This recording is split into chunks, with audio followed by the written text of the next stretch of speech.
from bad deeds. I will make a deep gash in the earth here so that no more of your family can get across to trouble my people. Now, what you're hearing right now is the ancient beginnings, the origin stories, as seen from the perspective of the Nez Perce, right?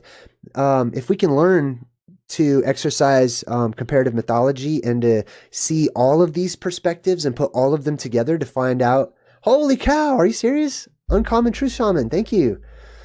Wow. Man, I wasn't even in the chat. I'm super honored. Thank you very much. Hold on, let me see if you said anything. Let's see, where's my chat? Wow, oh my god, that's amazing. Thank you. Hold on, let me pop this chat out. Okay, that's $100. I gotta stop and say thanks. Earlier, catching up on some of your vids due to being super busy as of late, you mentioned your son being down with the Good Vibe Tribe. Yes, as a grateful member of the tribe, I make this contribution as a good vibes to your boy and yourself. Dang, thank you. I'm gonna spend it on my boy. I don't know what I'll do yet. Maybe we'll go see a movie for sure. Thank you. Gosh. Okay. Thank you so much. I'm going to get back to the presentation, but wow, that was very surprising and I'm honored. Okay. Where was I? Okay. So they dug the holes and, the monsters became mountains after they fell into the holes, etc. Phew, man. So Coyote comes out, he says, I will punish you even more by changing you into 7 mountains. I will make you very high so that everyone can see you, right? He's talking about the height of the mountains. If you listen in the music industry, you'll notice that they reference these high and lofty mountains. When they talk about something being high and lofty in the ancient times, I have found that quite often they're not talking about just a hill or something that's tall. They're talking about something that is exceedingly tall, something that you have to look up to see the top of. You know what I mean? Something that's very, very tall. Not like standing in front of a regular tree or something, but something that is unusually gigantic. So, and why is that? That has to do with how the plasma, powerfully electrically charged, pulls up and tugs on the mud of the earth after the oceans are sucked up and pulled out, right? Because everything will be very muddy at that time. So it goes down to ground itself to the earth. The plasma comes down to ground itself, but before it touches the earth gets excited and it's literally pulled up by the electromagnetic charge. The mud is pulled up to meet the plasma in the sky. When it touches, it solidifies, being petrified as the current completes the circuit and runs through it to petrify it. Just like, I'm pretty sure that's how the petrified trees and the petrified forests and stuff were created as well. At least something similar to that. All right, so he says, I'm going to change you into 7 mountains as a punishment. I will make you very high so that everyone can see you. You will stand here forever to remind people that your punishment comes from bad deeds. I will make a deep gash in the earth. So this is another boundaries. These are some boundaries that are being created in the area commonly known as the Garden of Eden, right? Where certain people can stay or come and go and certain people cannot pass through. All right, Coyote changed the 7 giants into 7 devil's mountains, and then he struck the earth and opened a deep gash in its crust. A deep gash in the earth is also known as a trench, right? So if you're 21 Pilots fan, like I like the 21 Pilots, their whole album is, one of their last albums is called Trench. And they have a lot of symbolic imagery with the plasma coming down and the Nico and the Niners song, etc. A deep gash in the crust of the earth, Hell's Canyon, at the feet of the petrified giants. So here's another call out or shout out to what a lot of people call mud fossils, which are ancient biological life petrifying, or some sort of an ancient petrification weapon of the gods, right? Some sort of thunderbolt of the gods that has the ability to petrify people, or the snakes of Medusa's hair, etc., right? Plasma. No more evil monsters from the Blue Mountains, troubled children in the land of the Nez Perce. That was it. That was pretty interesting Nez Perce story, so I'm going to close that one out. This one, here's another one. This is the legend of the 7 sisters. 15 minutes after our ship... Oh, hold on. Oh, the legend. Here we go. All right, so the story starts in Vagalin, who lived in Lofoten and who was spurned by women in the south. One female by the name of Lekmoya even called him a simpleton. One evening when Lekmoya had gone to Jota to make unleavened bread, 7 beautiful, unmarried sisters escaped from their father, the king of Sulitjilma. Sorry. When Vagkalin saw the 7 sisters dancing naked in the fjord, the temptation proved too great for him, so he mounted his horse and rode south in pursuit of the 7 sisters. From Jota, where she was baking, Lekmoya heard a huge commotion, dropped her rolling pin, peel, and pastry board, and rushed home to Leka. Hestmanin, who was woken by the noise, shot an arrow south. However, the king of Brony Island saw this and threw his hat to intercept the arrow, which landed in the sea. At this point, all of the individuals were turned into stone, as they had forgotten the golden rule. According to Norwegian folktales, trolls are turned to stone if they do not hide before the sun rises. So, word to the wise, the light. The trolls don't tend to like the light, right? Anyways, that's also symbolic and literal. Here's another interesting one. This one comes from Vietnamese and Korean creation myths. It says, also popular are the creation narratives that depict the early universe as lacking a distinction between human and non-human domains, which were later separated. One separation myth taught that heaven and the earth were tightly bound to each other. That means connected. To force them apart, the god made heaven swell or get bigger, and copper pillars. This is really interesting how copper starts to make its, starts to show up in my research.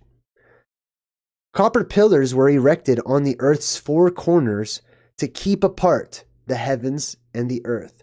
So here's 4 more columns, 4 more pillars that are said to be these sky pillars that keep the heavens that have swollen up. When you see these pillars shoot up into the air, the optics change in our world because there's a huge amount of vapor or fog or mist, however you want to call it, that changes how the light acts in our atmosphere and how we thus perceive things that are up there in the sky.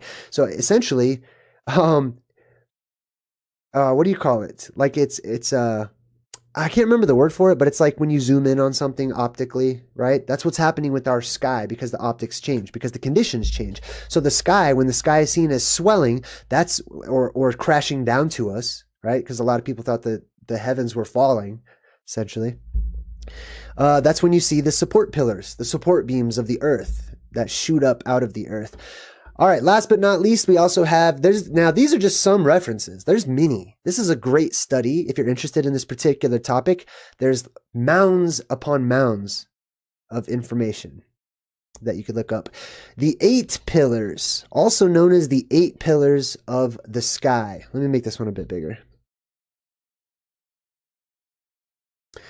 All right, the 8 pillars, also known as the 8 pillars of the sky. The 8 pillars are not one mountain, but instead, as the name suggests, 8.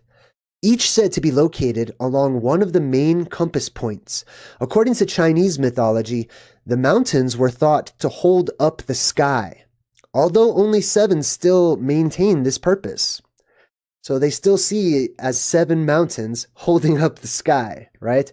The 8th, Buzu, of the northwestern point, was damaged by the water god Gonggong in a fit of pique after he lost the battle to claim the throne of heaven, aka Mount Meru. Remember we talked about Gonggong whenever I broke down my Truth in Movie segment for Everything Everywhere All at Once, right? And we talked about who Gonggong is.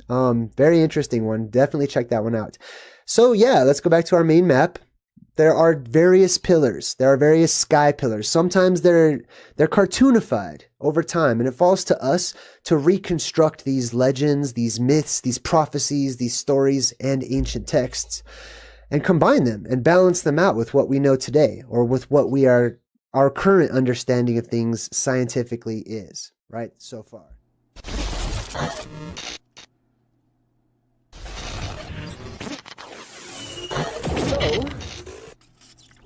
I would like to take a look at this word. Now, first and foremost, I started off my truth research, I guess, in the area of Christianity and the Bible. Now, this is of particular interest to me, and it was at the time, being a pretty strong Christian and into the Bible. This word right here, Tartari, Gran Tartari, or Tartaria, right? Interesting. You see how it's spelled right there? T-A-R, T-A-R, and then I-E. The I-E part is essentially, you see that at the end of a lot of country names, or it's I-A, right? Yeah. We'll get to that later. But it's an interesting word. Why? Because it's in the Bible, and it literally talks about how these bad angels were sent down into the inner recesses of the hollow entrances to the earth, and they were locked up inside of the earth. They couldn't get out, right? Which I believe in. I believe that there are barriers, electromagnetic barriers, that keep people on our level from getting too far up or too far down, and vice versa. I believe it works just like that. But there's a place, biblically speaking, called Tartarus, right?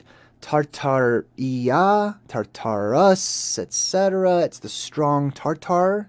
Us just means strong. Oz, us, variants of that means strong, essentially. So strong Tartar. What is that? Why do we call it Tartar? Let's jump right into this study real quick. Hey, congratulations to Anna Marie Chavez. Boom, good vibe tribe for 3 months, and says good vibes your way. Thank you, I appreciate you. And she sent a little super chat sticker as well. I appreciate you. Thank you so much, Anna. All right, now we're going to jump. Are you guys ready? Put your seatbelts on. It's going to be a bumpy ride. Hopefully, you'll be able to open up your minds, use your imaginations, and just take it with a grain of salt. Remember, all I'm offering is the truth. No, I'm just kidding. I'm just offering my research and my studies as I walk my path with you guys. So let's check this out. First of all, let's start with the name. This is what I like to do. I like to start with the name and figure out exactly what it means. Let's go ahead and get rid of that here. The Tartars. Now, check this out. It says Tartaria, tartar, like the word tar. Like from a tree, you have tar or the tar pits, etc., right? This is very interesting, and it's going to make sense whenever we come all the way back around full circle. But as you can see here, the inhabitants of this land and the land itself was not actually originally called Tartar. It was Tat-ar. Do you see that? T-A-T and then R with an S at the end to pluralize it. So let's jump into etymology, the study of words and their origins, okay? So if you look up how the Tartar people, however you like to say it, the Tatar people, how they actually spelled their name, you can see right here the glyphs for a T, and an R. Here's another one, glyphs for a T, and an R, not T-R-T-R. And please keep in mind that in the old languages, the further back you go, the less meaning vowels actually had, and the less you will actually see vowels. Vowels are empty fillers that were introduced into various languages in order to force a dialect upon a people so that that language would not be lost and forgotten. Because if you don't introduce those vowel points, they basically tell you what sort of an accent to say the consonants with. So that's a little bit on word origins and whatnot. But this is interesting, the Tat-ars. Now, let me explain something. Let's break this word down. In order to etymologically break this word down, I like to find the root. I like to go back to the roots. The roots are super important, especially with these types of words. So what's the root of Tat-ars? Well, the root is tat, T-A-T. That A, you pronounce that pretty much however you like. Any of the vowels will do. Most people would say ah, tat, or tartar, or tat-ar. But you can pronounce it in various ways. You can say titar, totar, however you'd like, tutar. The vowels are basically interchangeable when you go back into the ancient languages, when you want to find the meaning of the word. So the root is tat. That's the actual word from the root of tartar, right? The AR part right here is a suffix, and it's also in its own independent word. It gives a little flavor to the root. It gives a little more meaning to the root of the word. So the entire word is Tatar. Tatar. So, the Tatars. Interesting. So it's not Tartar. Some people speculate that the extra R was thrown in there to make it purposefully sound like Tartarus, the place of the underworld, down in Sheol, within the confines of the inner earth realm. Could be, because sometimes that's associated with scary stuff. And this civilization, right, this tribe of people, were kind of scary to people because they were so different. That's one of the main things that pops out to me. Let's move forward just a little bit here. So this right here is a map, a piece of a map of the North Pole. Remember how I was saying the North Pole used to be depicted with land there, not just icebergs and water and whatever. No, there's literally land at the North Pole, or at least there used to be. And it was depicted on many different maps, including a great mountain, or what I like to call the plasma volcano, directly in the middle of those four lands. Those four lands had four rivers shooting out from them, and around that, the first, or the original sea, moved about in a current, in a circle, and it fed the rest of the world, moving the oceans and whatnot, right? All right, let's see. All right, we're going to skip past that real quick. Oh, here's another image. This is Gerard Mercator. He's a map maker from a long time ago. As you can see in this self-portrait, I don't know if it's a self-portrait, but this portrait of him, he's got a globe right here where at the very top you can see there are four lands surrounding what looks like a mountain with a hole in the middle. Interesting. Thought I'd show you a couple of those things there. Here's another one. This is another map. I believe this is by Mercator, where he actually shows, if you could see along the top side, you would see the four lands up here separated by four rivers. He shows a top-down view right here, as you can see. Go ahead and get rid of that one. This is all going to make a lot of sense as we go, so take it with a grain of salt for now if you don't understand. Right behind me, you can see the four lands again at the middle where the North Pole is, and there's something right there in the middle. There's the four rivers. It sort of makes like a circle with an X, you could say. See that? Sort of, if you were to draw this as a symbol, you would draw a circle with an X in the middle, or a cross in the middle. Even better. Here's another map. This one is a heart-shaped map. There's various shapes of these maps and whatnot. I'm not saying that the world is a heart shape or that it's any shape whatsoever. All I'm saying is the middle of our local region that we call the world or Earth or the realm, whatever you like to call it. The most important part that I'd like to focus on is that one right there in the middle, the heart of the world. It's our heart. And if you watch a lot of movies like I do, you'll notice that a lot of the characters are constantly trying to restore the heart to something, right? It starts with us. It starts right here to restore the heart. We're going to actually come back to that concept later. Here's another map. This one's completely fictional. Fictional. This is from The Wizard of Oz. Remember, Oz means strong or strength. The Emerald City, right there in the middle with what looks like a mountain in the middle. It's divided by these four, possibly, are there rivers? I can't tell if there's rivers, but there's four lands that are divided there. Interesting map from The Wizard of Oz. You'll also see that replicated in many different movies, on the video game Fortnite. I mean, it's all over the whole world. The X-Men. The X-Men symbol is literally a circle with the X in the middle, or the cross in the middle, exactly like in Catholicism, exactly like in many different religions, exactly like in so many petroglyphs. People drew this image, and it looks exactly like the land depicted at the North Pole. So let's talk about the origin. Let's go back to the origin of this word, tat. We'll come back to the North Pole in a minute too. So we're trying to figure out the Tartars. Well, we figured out that it's not Tartar. It's actually Tat-ar, or Tat-or, I should say. That's really a little bit better of a pronunciation, Tator. Okay, so tat, we're going to focus on that root of the word right now. We'll come back to the or suffix in a minute. Tat, let's check this out. Now, remember, it's basically two letters. We already looked at that. It's the T and the T. Whatever language you speak, it's a T and a T. That is the word, T-T. Those are the two letters, the two images that give us meaning for describing something. So, one could make the case that many of other words that sound exactly the same with the two T sounds are going to have a similar root, right? So let me give you a hint. The tot. Remember that circle that we looked at? Let me bust out this circle real quick here. Where'd it go? Where's my tot? Oh, I got rid of it. Ooh, did I get rid of it? Ah, I did. Okay, no worries. I'm going to pull this up real quick. This is super important. I'm typing in tet, Hebrew, Paleo. Boom. So the Paleo-Hebrew language is akin to the ancient Phoenician or phonetic language. It's where we get the word phonetics from. And this right here, this X with a circle in it, is the letter tet. Now check this out. Tet is how you pronounce it in more of a cowboy dialect here in America. Okay, America. But it's not pronounced with a hard T. It's more of a TH sound.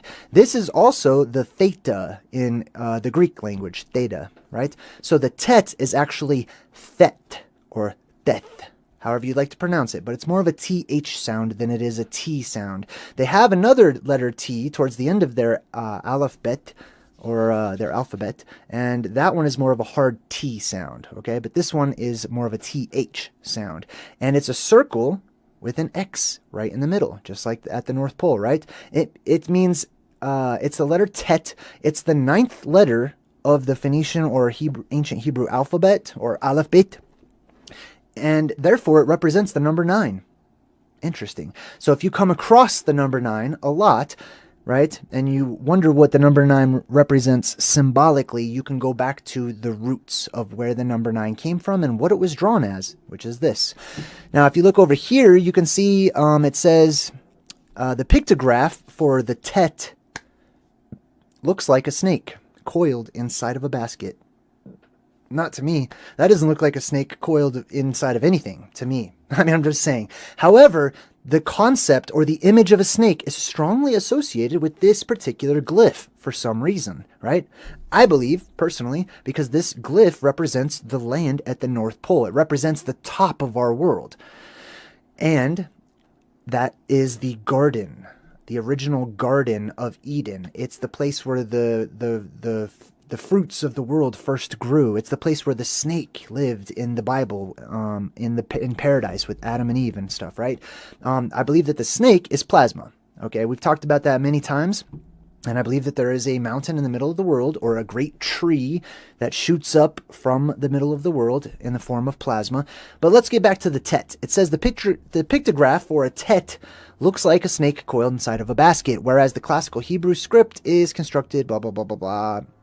Oh, it's I don't want to get into that right now. So basically, there's 3 things that the tet represents traditionally. 1, a basket. 2, a basket that carries food, I should say, specifically. Okay, a food basket. And then it also means to surround as well, right? To be surrounded or to surround something, right? If you look at these ancient and old maps, let's see, where's a good one? If you can, well, basically, if you look at some of the Mercator ones of the North Pole, you'll see that those 4 lands at the North Pole are actually a valley, collectively. They're a huge valley, and they're surrounded by mountains, by a huge circular mountain range. So that's where I get the surrounded portion of that. Let's go back to that glyph real quick. Where was it? There it is.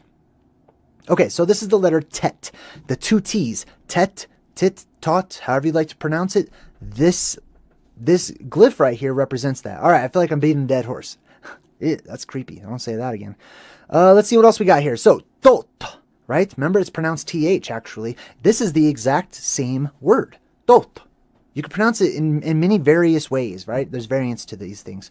But these are where they come from. Thoth is this world-renowned god, and mostly known in the Egyptian religion and culture. It says Thoth, an ancient Egyptian god of wisdom and magic, hieroglyphics, and the reckoning of time. From the Latin Greek Thoth, from Egyptian Tehuti. Ooh, my goodness, look at this word right here. Ooh, okay, this is a good breadcrumb. Tehuti. So what they're saying is that Tehuti, I'm just going to say it according to like normal cowboy speech that we sort of talk, right? But it's not really pronounced that way. But Tehuti is the same as saying Thoth. It's the exact same word. Usually represented as a human figure with the head of an ibis. Not a human, but a human figure. With the head of an ibis. By the Greeks, he was assimilated to their Hermes. Hermes. Interesting. So Hermes is the exact same as Thoth, which is the exact same as Tat. Interesting. What does Hermes mean? I could tell you right now. Har means mountain or great hill. Mes or mes or mesh means from the water. Mountain out of the water is literally what Hermes means. Something to think about. Let's see what else we got here. How about the word thought? Many people have made the correlation between Thoth, the god of wisdom, one of the things he's the god of, and the word thought. Thought. It's the exact same word, right? Now check this out. This is something interesting. Here's some food for thought. The word thought is the same as the word think, right? The word think comes from thanked. When you thank somebody, you are literally considering them. You're thinking of them. You are thankful or thinkful. You're considerate of them. You think about them. Somebody does something for you and it makes you think of them. So you say, I think you. I think of you. I thank you. That's where that comes from. We also have, let's see, the tuata de Danann. Tuata de Danann. What is that? Some people may have come across this in your research. May not have. They're not as popular as, say, the Greek gods and the Roman gods and the Egyptian gods.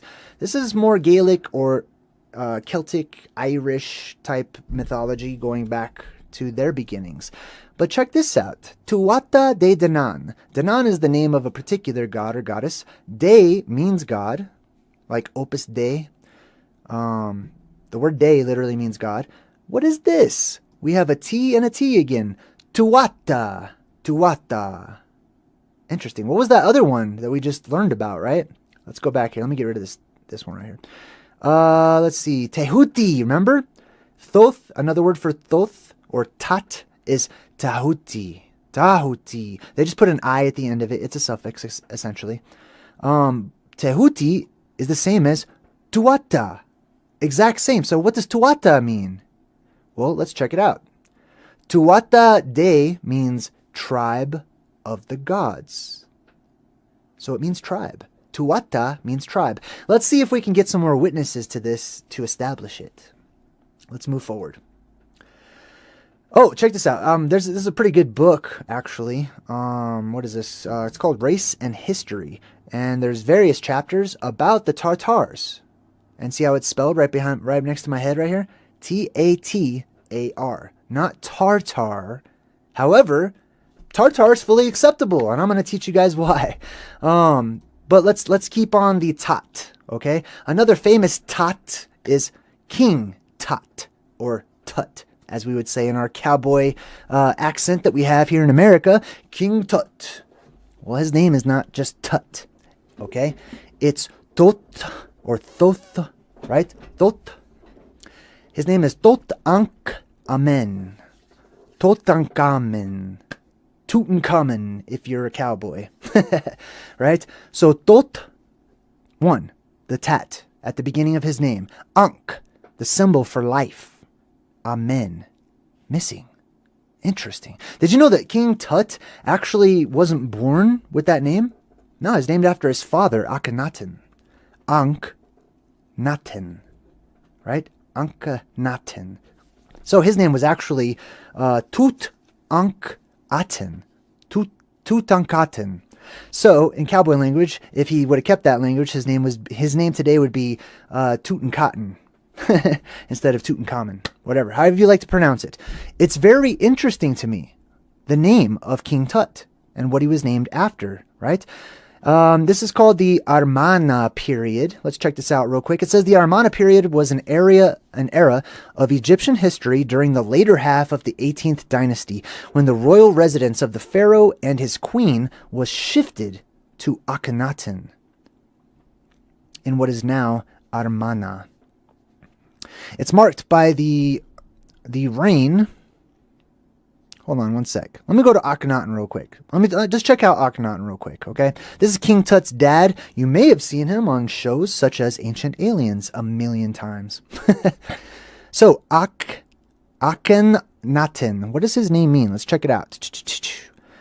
Effective for the Aten. What is Aten? Well, let's go back a bit. I'll just explain to you. Aten means sun. It's the god of the sun disk, essentially. So they replaced the sun disk god, or giving honor to the sun, essentially, the disk of the sun in the sky, as they saw it. And King Tut was named after that sun disk. But he was like, no, that's not going to be my name. My name is going to be the missing life force. Tut, Tat, the missing life force. Thoth, the missing life force. The Tat, the missing Tat. Interesting. Okay. You may also know, I might as well throw this out there, but Akhenaten was known for getting rid of all of the various gods of their Egyptian religion and establishing one, which, according to his name, was the disk of the sun god, right? King Tut came around. He's like, no. My dad's gone. I'm only 8 years old, so I'm just gonna reestablish the way things were. That's way easier. I don't know. I'm just paraphrasing. But let's go ahead and move forward a little bit here. Oh, this is pretty interesting too. How do you say mountain in various languages? Some of the words for the word mountain stick out to me, like dag. Do you see that right there? That's the word dog, or dag, like a dagwood sandwich, right? Dag means mountain. What else do we have here? We've got dag shows up a few times, but there was a really interesting one here towards the bottom. You see the Vietnamese? Nui. Like Monte Nui. Mont literally means mountain as well. Monte Nui is redundant. It means mountain, or mountain of the mountains. The great mountain. Monte Nui. Interesting. Where does that come from? That comes from Moana, from Disney's Moana. Just a little breadcrumb there for you. Monte Nui. Now let's go back to the Tat. So many different words have the Tat in them, and they're very common words like tattoo, right? Tatooine, if you're a Star Wars fan. Tatukane, right? How do you say, or what does tutu mean in the Hawaiian language? Tutu is the exact same thing. Okay, it's tat with an u at the end. Tutukane, the word kane essentially is kohen, or priest, right? Leader. Tutukane, kane pronounced kane, means male or man in Hawaiian. Tutuwahine means female or woman. Well, this is super interesting to me that first they both have the word tutu in there, or tat in there.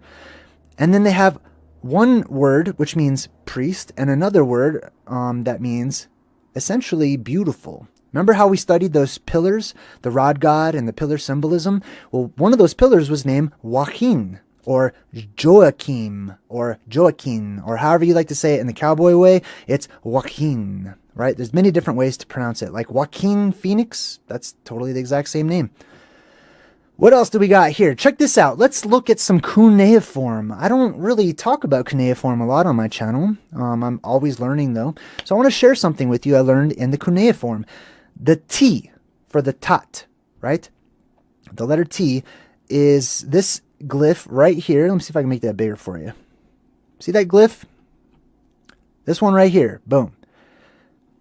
Now, if you make it plural, the letter T, you just add another T to it, and it's TT. Well, that's super interesting because in cuneiform, TT means rib, and it's not plural. Isn't that? It doesn't say ribs, it just says rib.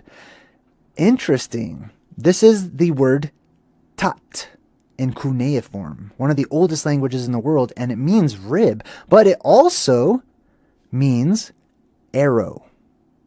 arrow. Remember how we were talking about in our column worshiping and our pillar worshiping video, the rod god, how we were talking about how that blue beam that shoots up from Mount Meru is seen as an attachment. It's seen as a hook or a tent peg, something that connects and goes into the earth, like a staff, a beam, a reed, a rod, an arrow.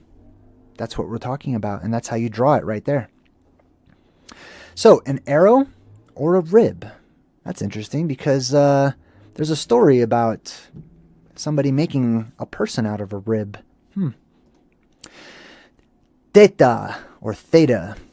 The theta is essentially this exact same symbol, but without one of the lines. Okay? It's the exact same symbol. It's the tot, but it's in Greek. Okay?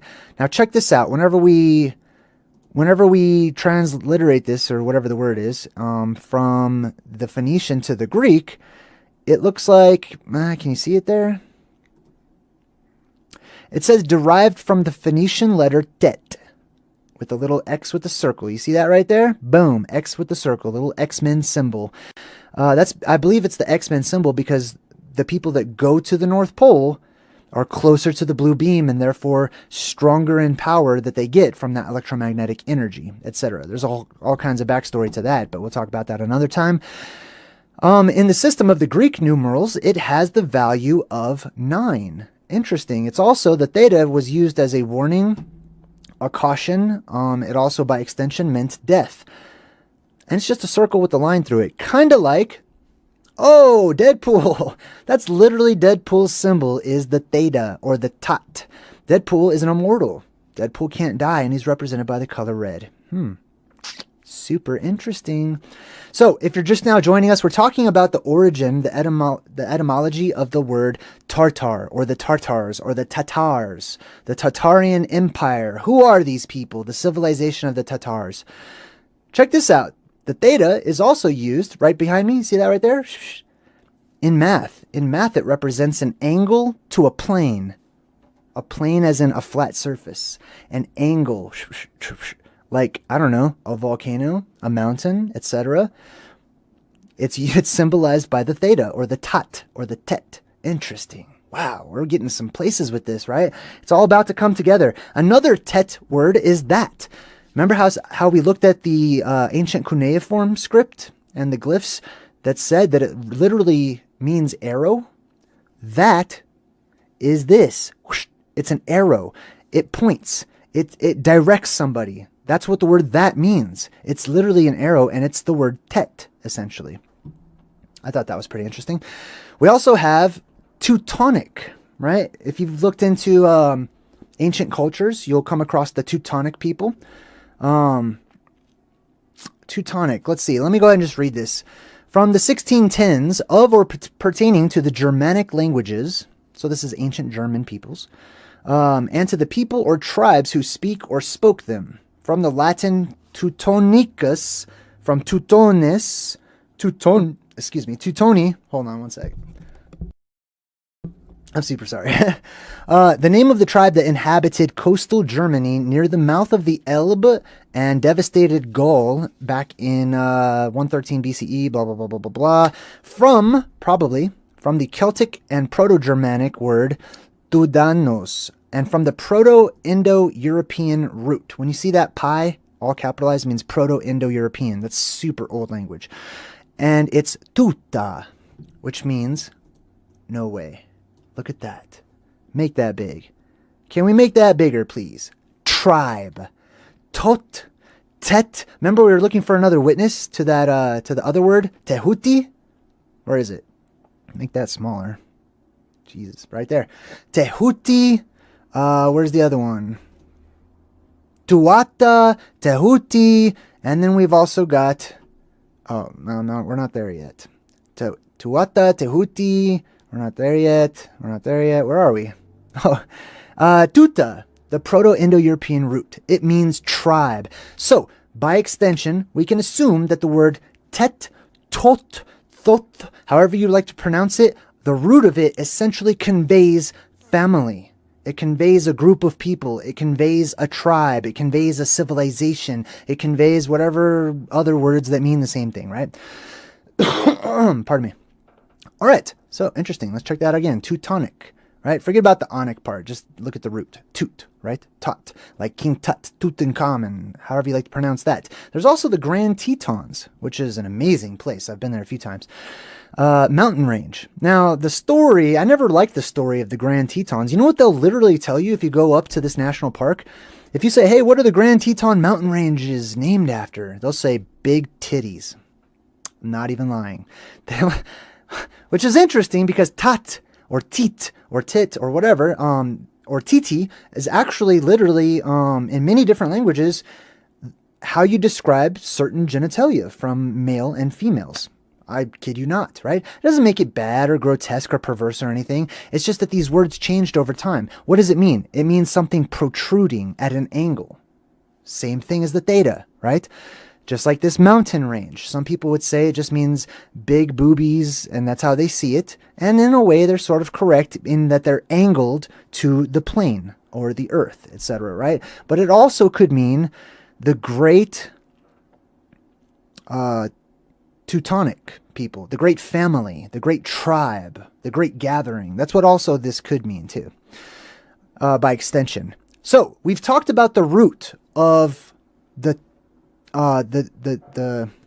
tat, the tatar, right? Let's talk about the ar.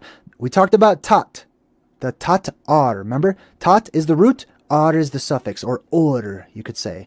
Or, or, ar in ancient languages, essentially conveys the meaning of light, fire, and wind. Either of those. It could mean they're all very much interrelated at times.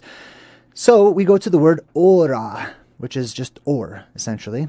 As you can see right here, it's from the Proto-Indo-European root or, like tart-or, tartar, same thing. And that comes from ver, or where, however you like to say that. And that means to raise, to lift, to hold suspended. This is so interesting. So if we go with the root, tat means essentially tribe. Just like you guys, the Good Vibe Tribe. And this is so important. Can't even tell you how important that is. So, tat conveys the word tribe. Or conveys to hold suspended, to lift up, to raise up. Now, you could come up with all sorts of ideas by extension of what this means. I'll give you a couple of my own ideas. One is that the tat or are the tribe of people, the group of people who were once lifted up or went up to the top of the world, essentially, the North Pole. It could also be the ones who, by extension, are survivors, okay? They're the ones who are praiseworthy. They're the ones who were lifted up, congratulated, essentially, right? The tribe that is to be congratulated. For what? For surviving. That's one of my ideas, at the very least. Let's check out another word that has the root tat and the suffix or. Tut or, tutor, tutor. Tutor. What's a tutor? A guardian, a custodian. It also means a watcher. Tutas, tueri, to watch over, to look at. What are they watching? Now, I know a lot of people who have studied in religions and various cultures, going back to alternative history and French history, you might think of the watchers, the angels that were watching over mankind and sort of there to be guardians and guides and whatnot, right? Hey, that's definitely one. I've been there myself. But what if, when speaking of humans or people who are like us, right? What if they're called or referred to as the Watchers? What if they are survivors of the plasma apocalypse? They're a great tribe, a great family, and they're called Watchers. What are they watching? Are they watching the other humans? Possibly. The next step for me is to go back to the word we started with. Remember, today they're not called Tatars. They're called Tartars. The word tar, twice in a row. So we need to look this up. Why do we call them Tartars? I'm sure you guys are familiar with the word tar, right? Tar, like comes from a tree, comes from the ground. There's tar. It's just sticky, viscous liquid stuff. And it says here, a viscous liquid. That kind of means like sort of semi-slippery. Old English, tioru or teru. Teru. Where have I heard that before? Teru, teru. Tar, bitumen, resin, or gum. Literally the pitch of certain kinds of trees. The word tar is directly related to the word tree. It's actually from the Proto-Germanic teru, right? Terra. Well, that's interesting. Terra. Don't we call Earth terra? When we say terraform, you're talking about forming the Earth. Terra, right? Teru. The Middle Dutch tar, tier. Let's see. And then from the Proto-Indo-European root, deru. You see that T letter sounds a lot like the D letter. So oftentimes, they changed over time. So instead of teru, it was deru. Deru means essentially firm, solid, and steadfast, with specialized senses, wood and tree. Interesting. Wood and tree. Let me see what else we got here.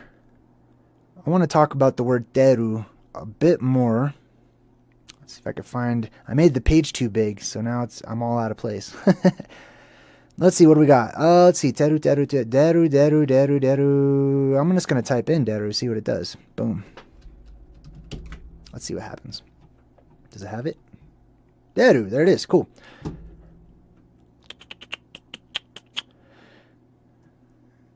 Derivatives referring to objects made of wood. So essentially, this deru, this is where we get our word for tree. Okay, teru, teri, teri, all those words essentially mean tree. Okay. Now, check this out. We're about to make an interesting connection, right? Wow, look at all these words that are related to the word tree. That blows my mind. The Sanskrit word Drew, like Drew Carey, same thing. If your name is Drew, it means tree. Drew means tree or wood. Daru, wood, log, and timber. The Greek diris, oak. Drimos, copse, thicket. Doru, beam of a beam or a shaft of a spear. Wow, interesting. The Old Church Slavonic drevo, which means tree or wood. Serbian drevo, which means tree. Drva, wood. Russian drevo means tree or wood. You get the point, right? I could go on and on and on. This doesn't even stop. So, where did we get this from? We got it from the word tar. So tar, we just established in the root, in the old language, means tree. It literally means tree. But it's tartar. Why would they be so redundant and say tartar, tree? And this is what they're calling the people. The civilization is called tree. It's redundant, or is it? It's repeated twice for emphasis. You know what that's called when people repeat the same word twice? It's called tautology. I kid you not. It's the exact same word. Tautology. Repetition of the same word, essentially, right? I believe that this is done to give emphasis. It's the tree of the trees, right? Just like Monte Nui is the mountain of the mountains, the great mountain. So the tree of trees, the tree of all trees, is the world tree. And that, Tartar, is exactly what these people were named after. There's a tribe, a lost tribe, named after a world tree, a tribe that no longer exists, a civilization that's been dispersed and scattered to the four winds. Does this sound familiar to some of you? Because it does to me. I may have heard this story a time or two. So, what am I getting at? This right here, we'll just use this image of the top down from the North Pole on a modern day map or whatever. As you can see, around the North Pole, we've got Russia directly next to it. We've got Canada, the northern United States, and then we've got, Greenland and the island parts of Europe. Interesting. If there is a great mountain or a world tree, or once was a world tree, at the middle of this land, and there was a tribe of people who lived nearby in this middle land where there used to be four lands with a great mountain right there in the middle. Well, let me remind you, remember when we were studying the Native American stories and we read about the Zuni? And the Zuni were talking about how they, a long time ago, their people sought out the middle of the world. They knew it was a safe place. They knew it was a place of refuge when all the rest of the world was in chaos. They went to the middle. They made a pilgrimage to the middle of the world. They explored, what do you call that? Sabbatical? I mean, whatever you want to call it. The Zuni said that as a group, all together, from time to time, they would seek out the middle of the world for refuge. And they would camp there and stay there while the whole rest of the world seemed to be in chaos. I believe that this story and many others like it are referring to the survivors of the plasma apocalypse. Occasionally, our world goes through an apocalyptic state where it's in turmoil, utter turmoil. And the only safe place, or the safest place, was deemed to be at the center of the world. Interesting.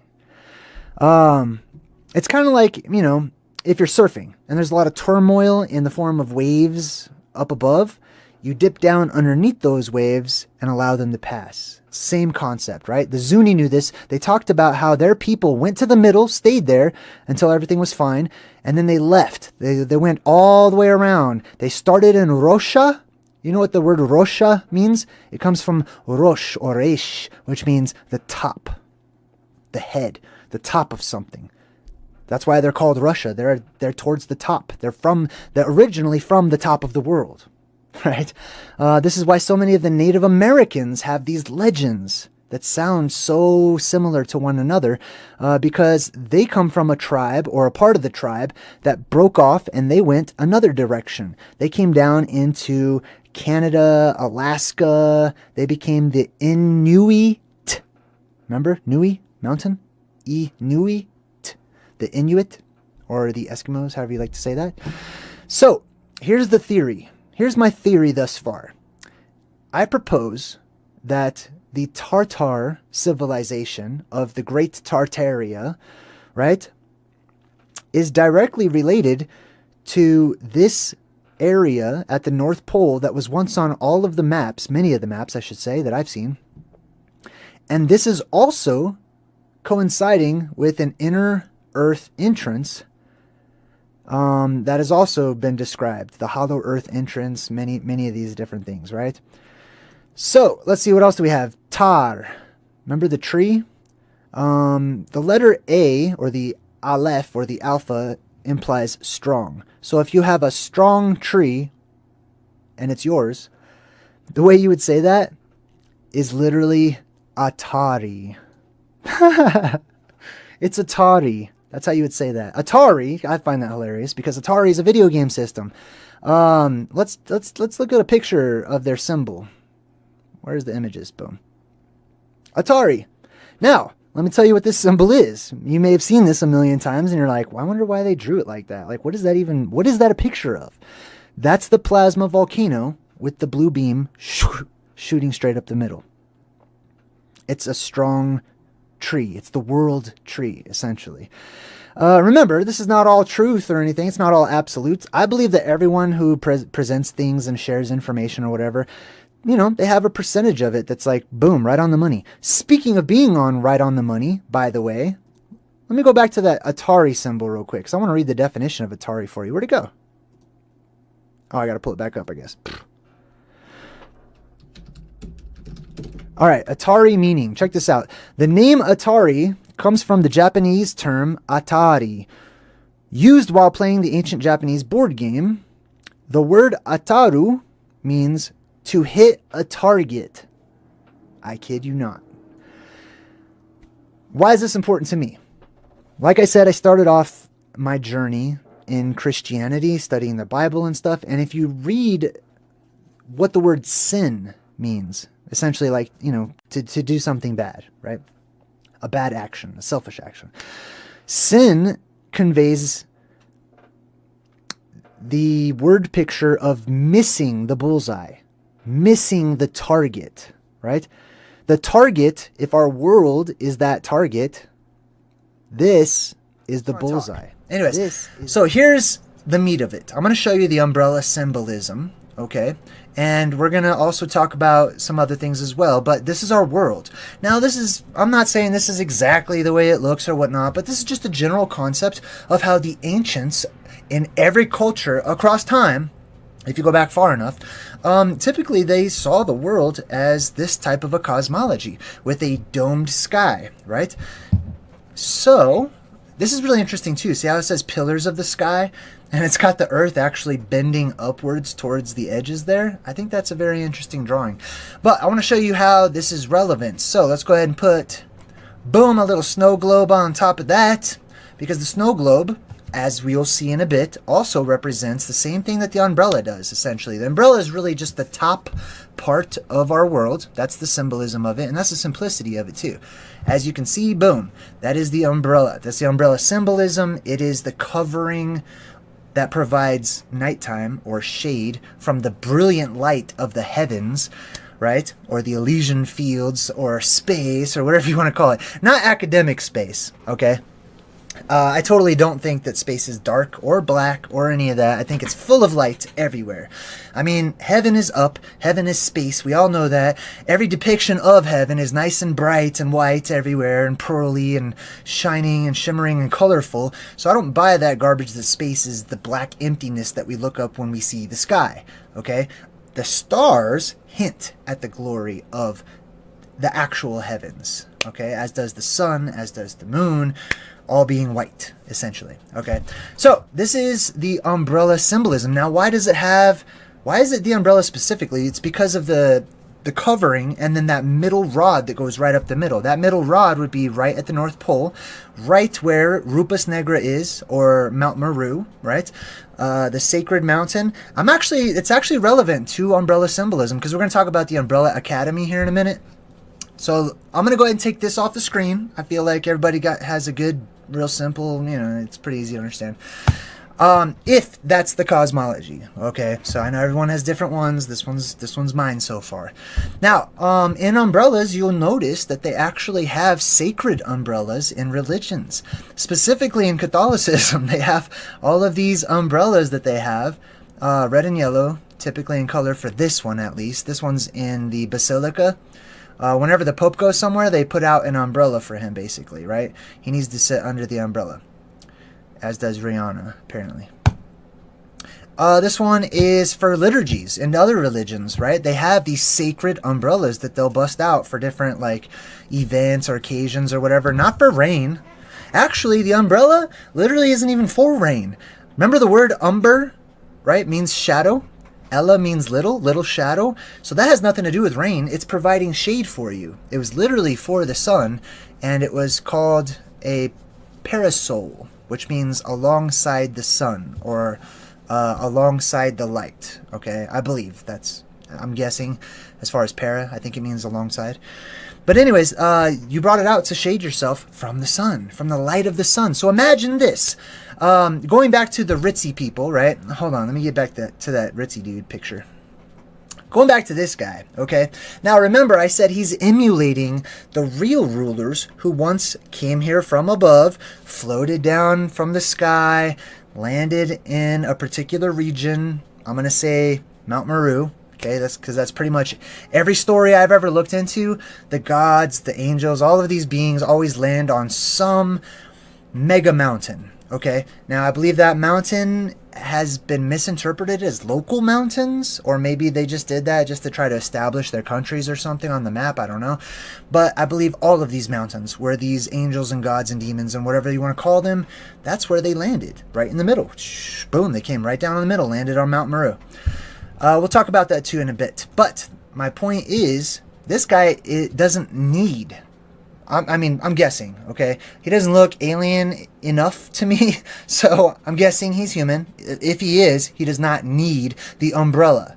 Unless it's raining or whatever, but he's taking a picture. It looks like he's probably indoors or something. I don't know.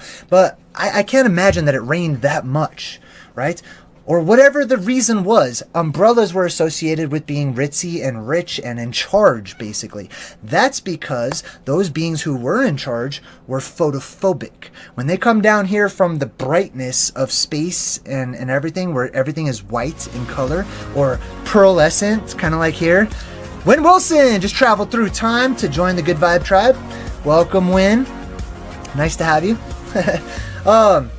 So yeah, the pearlescent beings, white, whatever you want to call them, I always say, hey, they're not Caucasian, they're white, okay? And they always are described that way, okay? Some people have called them the white devils, the white angels, the white whatever you want to call them, the white brothers from space, you know, all kinds of different things. They were photophobic, okay? Their skin could not handle being under this intense light that we call the sun. So they invented what we call collars, okay? I don't have a picture of collars right now, or I would show you. Matter of fact, let's get off this picture because it's just irritating me that I've had one picture up for so long. Anyways, they had collars. Why? Why do we